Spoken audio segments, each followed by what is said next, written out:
आज का हमारा टॉपिक है उत्पत्ति के नियम अथवा अल्पकाल में उत्पादन फलन, लॉज ऑफ रिटर्न्स और production function in the short run. Last chapter में हमें प्रोडक्शन फैक्टर्स के बारे में डिस्कस किया था कि भूमि, श्रम, पूंजी, संगठन, साहस, ये 5 प्रोडक्शन के वो होते हैं, साधन होते हैं। इसी के आगे अब हम 2 हेडिंग में उत्पादन फलन पढ़ना है, अल्पकाल में और दीर्घकाल में। तो आज का जो टॉपिक है हमारा वो है अल्पकाल में उत्पादन फलन। एक व्यावसायिक फर्म द्वारा किसी वस्तु के उत्पादन के लिए जिन सोर्सों का प्रयोग किया जाता है उन्हें परंपरागत दृष्टिकोण के अनुसार उत्पादन के साधन कहा जाता है, परंतु आधुनिक भाषा में इन्हें अथवा आदान अथवा पड़त इनपुट्स कहते हैं। उत्पादन के लिए श्रम, पूंजी, भूमि, साहस और संगठन सेवाओं का प्रयोग किया जाता है। इन्हें हम आदा कह सकते हैं। उत्पादन के विभिन्न साधनों अथवा आदाओं के संयोग से वस्तुओं का जो उत्पादन होता है उसे हम उत्पादन अथवा प्रदा आउटपुट कहते हैं। उत्पादन सिद्धांत एक दी हुई तकनीक के अंतर्गत एक निश्चित उत्पादन अथवा प्रदा के लिए विभिन्न आदाओं के संयोग की समस्या का अध्ययन करता है। आदाओं तथा प्रदाओं यानी इनपुट्स और आउटपुट्स के तकनीकी संबंध को उत्पादन सिद्धांत या उत्पादन फलन कहते हैं। फिर हमारा आता है मीनिंग ऑफ प्रोडक्शन फंक्शन। तो इनपुट्स और आउटपुट्स के यानी आदाओं तथा प्रदाओं के फंक्शनल संबंध को, फलात्मक संबंध को उत्पादन फलन कहते हैं। उत्पादन फलन हमें ये बतलाता है कि समय की एक निश्चित अवधि में आदाओं के परिवर्तन से प्रदाओं में यानी इनपुट के परिवर्तन से आउटपुट में किस प्रकार और कितनी मात्रा में परिवर्तन होता है। आदाओं की मात्रा तथा प्रदा की मात्रा के मध्य भौतिक संबंध को उत्पादन फलन कहते हैं। इनमें मूल्यों का समावेश नहीं होता। इसे गणित की भाषा में निम्न प्रकार व्यक्त किया जा सकता है, P बराबर F और विदिन ब्रैकेट में ABCD डैश डैश। तो यहाँ जो P है वो वस्तु की उत्पादन मात्रा अथवा प्रदा यानी आउटपुट, और ABCD है उत्पादन के साधन है, और ABCD की मात्राओं को अर्थात आदाओं की मात्राओं को दर्शाता है। इस गणितीय सूत्र को निम्न प्रकार पढ़ा जाएगा, P is a function of ABCD, अर्थात P उत्पादन फलात्मक संबंध है ABCD आदाओं का। इस संबंध का अर्थ यह है कि उत्पादन प्रदा की मात्रा P साधनों आदाओं की मात्रा ABCD पर निर्भर है, अर्थात यदि साधनों की कम मात्रा को बढ़ा दिया जाए तो उत्पादन अधिक मात्रा में होगा, तथा साधनों का वस्तु की उत्पादन मात्रा से संबंध वस्तु की प्रकृति तथा उपलब्ध तकनीक पर निर्भर करता है। उदाहरणतः कृषि उपजों के लिए भूमि अधिक मात्रा में आवश्यक होती है, जबकि बहुत सुंदर हस्तकलाओं के लिए कुशल श्रम अधिक मात्रा में चाहिए। इस प्रकार उत्पादन फलन दी हुई तकनीक के अंतर्गत साधनों तथा उत्पादन के मध्य संबंध बतलाता है। इसके बाद हम डेफिनेशंस कुछ डिस्कस कर रहे हैं यहाँ उत्पादन फलन की। तो सैमुअल्सन के अनुसार उत्पादन फलन वह तकनीकी संबंध है जो हमें बताता है कि उत्पादन के साधनों के प्रत्येक समूह से कितना उत्पादन किया जा सकता है।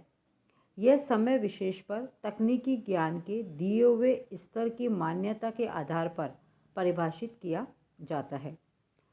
सेकंड है हमारी डेफिनेशन, लॉरेंस और क्लाइन के शब्दों में उत्पादन फलन साधनों और उत्पादन में तकनीकी अथवा इंजीनियरिंग संबंध है। इन परिभाषाओं से यह स्पष्ट है कि उत्पादन फलन आदाओं तथा प्रदाओं में तकनीकी संबंध होता है। उत्पादन फलन का प्रमुख स्थान इंजीनियरिंग में होता है। प्रत्येक व्यावसायिक फर्म का अपना उत्पादन फलन होता है। यह फर्म की प्रबंधकीय योग्यता तथा तकनीकी ज्ञान की स्थिति से निर्धारित होता है। यदि किसी फर्म की प्रबंधकीय योग्यता एवं तकनीकी ज्ञान में परिवर्तन होता है तो फर्म का पुराना उत्पादन फलन भंग हो जाता है तथा उसका स्थान एक नया उत्पादन फलन ले लेता है। नए उत्पादन फलन के अनुसार पूर्व आदाओं से प्रदा अथवा उत्पादन बढ़ जाता है, अथवा प्रारंभिक उत्पादन करने के लिए आदाओं अथवा साधनों की कम मात्रा की आवश्यकता होती है। एक फर्म दी हुई तकनीकी दशाओं के अंतर्गत अपने उत्पादन की मात्रा को 2 प्रकार से बढ़ा सकती है। पहला, उत्पादन के कुछ साधन को स्थिर रखकर उत्पादन के अन्य साधनों को बढ़ा दे। ऐसा प्राय अल्पकाल में होता है। जब फर्म उत्पादन के सभी साधनों को परिवर्तित नहीं कर सकती, अतः एक फर्म जब उत्पादन के कुछ साधनों को स्थिर रखकर अन्य साधनों को बढ़ाती है तो इसे अल्पकालीन उत्पादन फलन या परिवर्तनशील अनुपातों का नियम या उत्पत्ति के नियमों द्वारा प्रकट किया जाता है, जो हम आज डिस्कस कर रहे हैं। सेकंड, दीर्घकाल में फर्म उत्पादन के सभी साधनों की मात्राओं में वृद्धि कर सकती है। इससे उत्पादन की मात्रा में जो परिवर्तन होते हैं उनका अध्ययन दीर्घकालीन उत्पादन फलन अथवा पैमाने की प्रतिफलों द्वारा किया जाता है। नेक्स्ट हमारी हेडिंग आती है उत्पादन फलन की मान्यताएं। तो इसमें जो निम्न मान्यताएं वो एक एक करके मैं बता रही हूँ। उत्पादन फलन का संबंध किसी निश्चित समय अवधि से होता है। सेकंड, उत्पादन फलन में अल्पकाल में फर्म में कुछ साधन स्थिर और अन्य परिवर्तनशील होते हैं। थर्ड, उत्पादन फलन में दीर्घकाल में फर्म उत्पादन के सभी साधन परिवर्तनशील होते हैं। चौथा, उत्पादन के विभिन्न साधन छोटी छोटी इकाइयों में विभाज्य होते हैं। पांचवा, जिस समय अवधि में उत्पादन फलन का अध्ययन किया जाता है उसके लिए यह मान लिया जाता है कि तकनीक में कोई परिवर्तन नहीं होगा। और लास्ट, फर्म सर्वश्रेष्ठ तकनीक का प्रयोग करती है, यह भी मान लिया जाता है। तो ये सारे इसके अजम्पशंस है, मान्यताएं हैं। नेक्स्ट हेडिंग आती है हमारी उत्पादन फलन की विशेषताएं। इसका पहला पॉइंट है भौतिक मात्रा में संबंध, रिलेशन बिटवीन फिजिकल क्वांटिटीज। उत्पादन फलन आदाओं अथवा साधनों की भौतिक मात्रा तथा प्रदा अथवा उत्पादन की भौतिक मात्रा में संबंध व्यक्त करता है। अतः यह एक इंजीनियरिंग की धारणा है, इसलिए उत्पादन फलन का स्थान मूल रूप से इंजीनियरिंग के क्षेत्र में आता है। उत्पादन फलन की कोई मौद्रिक विशेषताएं नहीं होती हैं। सेकंड पॉइंट है मूल्यों का समावेश नहीं, प्राइस आर नॉट इंक्लूडेड। उत्पादन फलन की परिधि में मूल्यों का समावेश नहीं होता है। अतः उत्पादन फलन आदाओं तथा प्रदाओं के मूल्यों से पूर्णतः स्वतंत्र होता है, परंतु आदाओं और प्रदाओं के मूल्य ही फर्म के उत्पादन निर्णय को प्रभावित करते हैं। फर्म इन मूल्यों के आधार पर यह निर्धारित करती है कि वह किस वस्तु का कितनी मात्रा में उत्पादन करे। थर्ड पॉइंट है दी हुई तकनीक। उत्पादन फलन का अध्ययन एक दी हुई तकनीक के अंतर्गत किया जाता है और तकनीक परिवर्तित हो जाने पर उत्पादन फलन भी परिवर्तित हो जाता है तथा फर्म को नया उत्पादन फलन प्राप्त हो जाता है।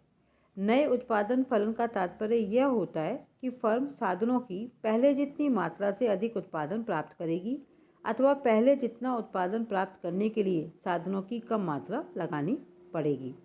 फोर्थ पॉइंट है एक विशेष समय अवधि। उत्पादन फलन का संबंध एक विशेष समय अवधि से होता है। एक समय अवधि में एक उत्पादन फलन हो सकता है जो समय की अवधि परिवर्तित होने पर परिवर्तित हो सकता है। पांचवा पॉइंट है साधनों का प्रतिस्थापन, substitution of factors of production. एक ही उत्पादन फलन के अंतर्गत एक साधन के स्थान पर दूसरे साधन को कम या ज़्यादा मात्रा में प्रयोग करना संभव होता है।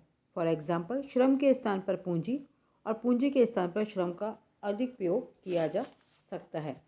छठा पॉइंट है हमारा अल्पकाल में कुछ साधन स्थिर, some factors fixed in short run. जब एक फर्म अपने उत्पादन फलन के अंतर्गत कुछ साधनों को स्थिर रखती है और कुछ को परिवर्तित करती है तो इसे परिवर्तनशील अनुपातों का नियम अथवा अल्पकालीन उत्पादन फलन के नाम से पुकारते हैं। अल्पकाल में फर्म के लिए उत्पादन के सभी साधनों में परिवर्तन करना संभव नहीं होता, अल्पकाल में कुछ साधन स्थिर होते हैं। और सेवेंथ पॉइंट है दीर्घकाल में सभी साधन परिवर्तनशील, all factors variable in long run. एक फर्म अपने उत्पादन फलन के अंतर्गत दीर्घकाल में सभी साधनों को परिवर्तित कर सकती है। ऐसी स्थिति में उत्पादन के सभी साधन परिवर्तनशील होते हैं तथा कोई भी साधन स्थिर नहीं होता है। जब फर्म सभी साधनों को परिवर्तित करती है तो ऐसे उत्पादन फलन को दीर्घकालीन उत्पादन फलन अथवा पैमाने के प्रतिफलों के नाम से जाना जाता है। इस प्रकार जो आज हमने डिस्कस किया वो सारा हमारा डिस्कस था प्रोडक्शन फंक्शन पे, यानी उत्पादन फलन, जिसमें बेसिकली जो है वो इनपुट और आउटपुट के संबंध को है।